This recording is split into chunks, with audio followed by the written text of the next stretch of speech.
biasanya yang melekat perjanjiannya adalah PPJB sebelum dilakukan AJB.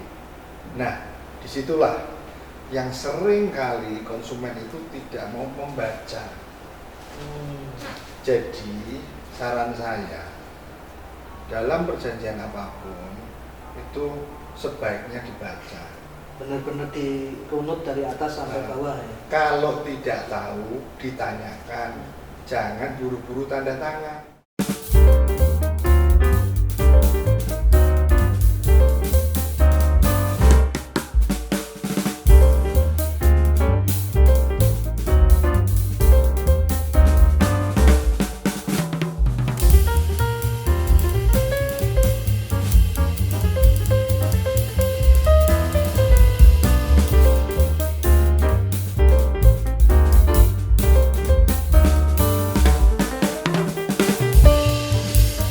Mas Fajar, sebelumnya kita sudah bahas tentang bagaimana setelah akad ternyata ada kejadian-kejadian itu untuk mengantisipasi. Nah sekarang kalau misalnya kita sudah akad dan kejadian-kejadian itu muncul, entah itu kejadian dari alam atau dari teknik, nah itu bagaimana kita sebagai konsumen harus bersikap? Apakah kita harus komplain ke developer atau bagaimana? Jadi dalam satu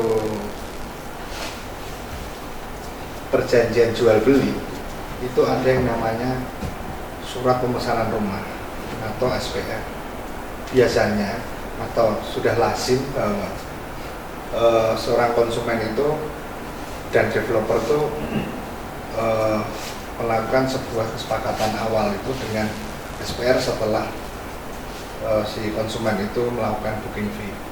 Nah, kemudian ketika konsumen akan melengkapi berkas dan melunasi DP sebelum melakukan akad kredit, biasanya yang melekat perjanjiannya adalah PPJB sebelum dilakukan AJB. Nah, disitulah yang sering kali konsumen itu tidak mau membaca. Jadi saran saya, dalam perjanjian apapun itu sebaiknya dibaca. Benar-benar dirunut dari atas sampai bawah ya. Kalau tidak tahu ditanyakan, jangan buru-buru tanda tangan. Itu penting. Karena satu, misalnya keterlambatan serah terima rumah. Nah, di situ kan ada salah satu klausulnya adalah biasanya akan ada denda 1 per mil per hari dihitung dari sisa progres yang belum dikerjakan oleh developer. Nah, itu dibaca.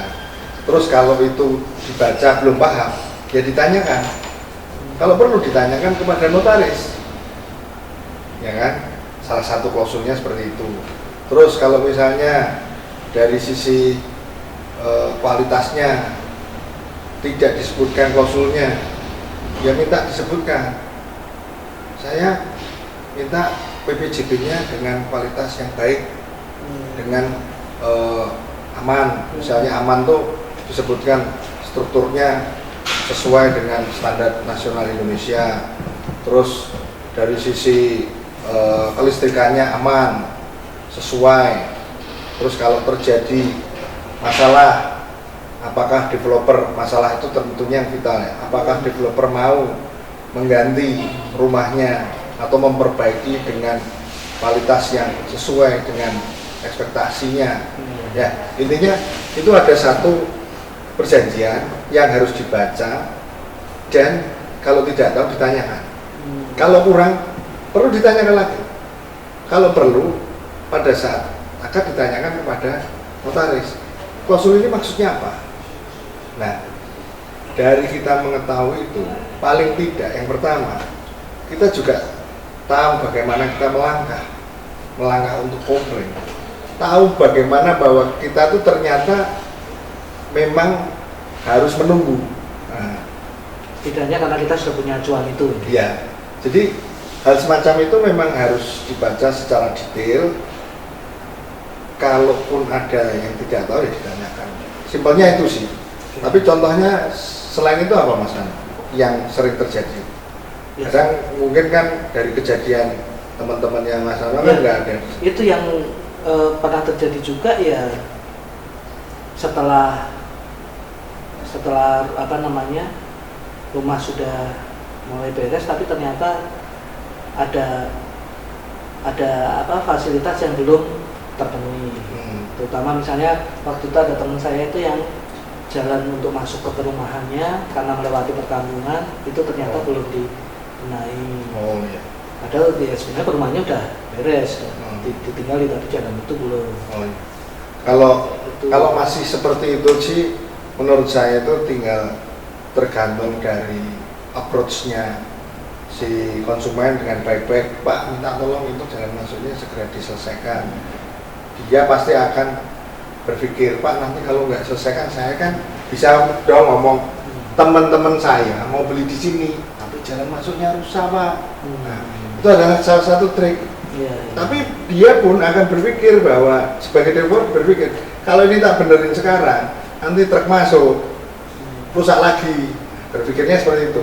Ya langsung bikin yang bagus kan, itu kan sebenarnya bisa. Tapi kekecewaan yang paling sadis yang saya pernah dengar itu ini sertifikatnya itu nggak jadi. Ketika dia akad 15 tahun, kemudian pada tahun-tahun kelima, keenam punya rezeki, ya toh, dia melakukan pelunasan. Ternyata sertifikatnya itu nggak selesai. Dan ternyata ditanyakan di bank itu belum selesai juga. Terus kalau saya sebagai orang awam, kita balik ya, Mas Nano sebagai developer, terus apa yang mau dilakukan? Kita balik nih sekarang. Saya lari. Dan saya nggak ngerti apa-apa. Betul. Tapi yang terjadi banyak yang lari. Iya, itu termasuk salah satunya karena faktor ternyata mengurus sertifikat. Ya, karena lari biasanya sudah tidak ada jalan keluar. Karena memang dulunya dari pembebasan awal memang tidak diselesaikan dengan baik, hanya terus pada petani, kemudian pada suatu waktu tertentu ada sebuah kejadian di mana dia tidak bisa lagi mengurus banyak hal, misalnya yang punya meninggal, ahli warisnya ribut, ya kan, bisa belum lunas, ya toh. Tapi secara surat menyurat sudah lunas, tapi namanya warga bisa diduduki. Lah mana buktinya? Bukti kwitansinya mana? Bukti transfernya mana? Bukti fotonya mana? Nah, berarti dari sisi pertanahan belum beres.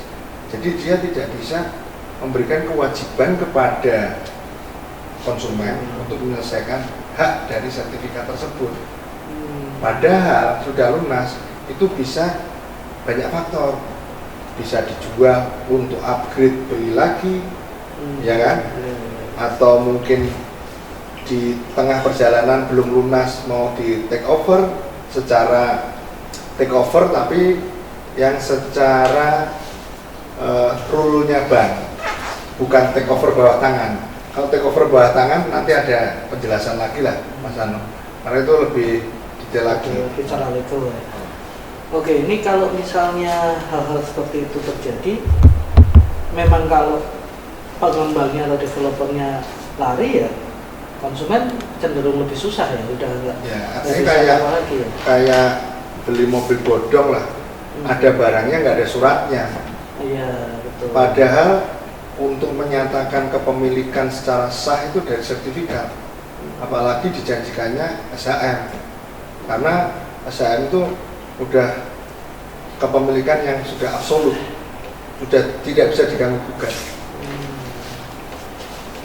Nah ini jadi satu perhatian kita juga bahwa ternyata kita memang harus detail menanyakan dan mencari informasi agar kita tidak keblondrok dan tidak menyesal di belakang.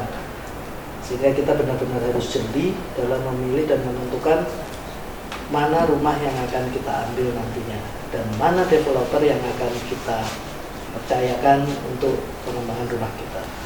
Gitu. Kita bahas lagi hal-hal yang lain nanti di episode berikutnya, tetap di Seputar Gria. Oke?